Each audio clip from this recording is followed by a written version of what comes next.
Friends first question fractions గురించి which of the following is the smallest fraction అని అడుగుతున్నారు అనమాట. ఇలా ఫ్రాక్షన్స్ ఇచ్చినప్పుడు మనకి వీటిలో కొన్ని బేసిక్ రూల్స్ ఐడియా ఉండాలన్నమాట.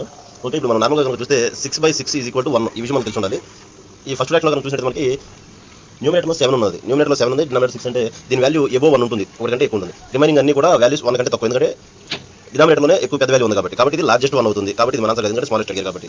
నెక్స్ట్ ఆ నెంబర్స్ మధ్య గ్యాప్ కూడా చూసుకుంటూ ఉండాలి మనం. నెంబర్స్ మధ్య గ్యాప్ చూసుకుంటే ఇది 5/7, ఇది 7/9, ఇది 4/5. అన్ని దగ్గర 2 ఇక్కడ 2 గ్యాప్ ఉంది, ఇక్కడ 2 గ్యాప్ ఉంది, ఇక్కడ సింగిల్ గ్యాప్ ఉంది. కాబట్టి ఇది సెకండ్ లార్జెస్ట్ 1 అవుతుంది. గుర్తుపెట్టుకుని నేను చెప్తున్నాను, నెంబర్స్ మధ్య గ్యాప్ కూడా చెప్పొచ్చు మనం. ఇక్కడ ఓన్లీ ఒకటే గ్యాప్ ఉంది కాబట్టి నెంబర్ 4, 5 కాబట్టి సెకండ్ లార్జెస్ట్ 1. ఇక్కడ గ్యాప్ ఎక్కువ ఉంది, 6 కి 5 ఉండాల్సిన 7 ఉంది కాబట్టి ఇది లార్జెస్ట్ 1, ఇది సెకండ్ లార్జెస్ట్ 1. 7/9, 5/7 ఇవి రెండు 2 డిఫరెన్స్ ఉంది. ఇలా డిఫరెన్స్ సేమ్ ఉన్న ఫ్రాక్షన్స్ మనం ఏం చెప్తామంటే నెంబర్స్ పెద్దగా ఏముంటే అది పెద్ద ఫ్రాక్షన్ అవుతుంది, నెంబర్స్ చిన్నగా ఏముంటే చిన్న ఫ్రాక్షన్ అవుతుంది. ఓవరాల్గా మనకి స్మాలెస్ట్ ఫ్రాక్షన్ ఏదంటే 5/7 అవుతుంది.